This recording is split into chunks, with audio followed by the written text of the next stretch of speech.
पर्दे की तरह से इस्तेमाल करेंगे। आसपास वैसे भी कोई सूटेबल पेड़ था नहीं। हमने एक हाइट का निर्माण कराया उस दीवार के पीछे। जब वो हाइट बन गया तो हम रेस्ट हाउस वापस चले गए लंच करने के लिए। हमने डिसाइड किया था कि हम 6:30 बजे इस हाइट के अंदर बैठेंगे। हम पहुंच गए थे वहां पर 6 बजे। हम लोग वहां पर टहल ही रहे थे और जो आखिरी तैयारियां पूरी की जाती है, हमारे सपोर्टिव स्टाफ हाइट में उन तैयारियों को पूरा कर रहे थे। तभी हमें आश्चर्यचकित करने वाली घटना हुई। मैन ईटर ने पहाड़ी की ऊंचाई से बोलना शुरू कर दिया था। जुलाई के महीने में शाम के 6 बजे अच्छा खासा उजाला होता है और एक तेंदुआ या फिर आदमखोर तेंदुआ अपने छिपने के ठिकाने को छोड़ता है जब धुंधलका हो जाता है, गोधूली बेला आ जाती है, यानी कि अंधेरा होने को लगता है।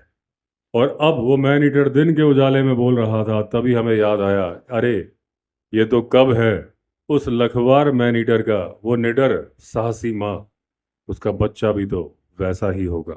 मैंने जल्दी से फॉरेस्ट स्टाफ को वहां से भेज दिया और बैठ गया उस हाइट के अंदर। मैं बैठा था रोड के राइट साइड में और जो मैन ईटर बोल रहा था जिस पहाड़ी से, वो थी रोड के लेफ्ट हैंड साइड पे। अब जब मैं हाइट के अंदर बैठा तो काफी उजाला था। मैन ईटर ने 2 बार और बोला, फिर उसके बाद वो चुप हो गया। अब 2 घंटे तक किसी तरह की कोई आवाज आई नहीं। अब बज गए थे रात के 8। अब मैंने लंगूर मंकीज की अलार्म कॉल सुननी शुरू करी। ये उसी तरफ से आ रही थी जहां से आ रही थी शाम को लेपर्ड की आवाज। अब करीब 15-20 मिनट के बाद मैंने गुरगुराहट की आवाज सुनाई दी। ये 2 लेपर्ड की आवाज थी, मुझसे करीब 100 मीटर दूर से आ रही थी। अब मुझे समझ में आ गया था कि ये मेटिंग कपल थे, मेटिंग कर रहे थे। अगर ये उस किल पर आते तो मुझे बहुत ही सावधान होकर गोली चलानी थी, क्योंकि मेरा निशाना था मेल लेपर्ड, फीमेल को मुझे नहीं मारना था। आधे घंटे तक फिर सन्नाटा छा गया था। उसके बाद फिर गुरगुराने की आवाज आई।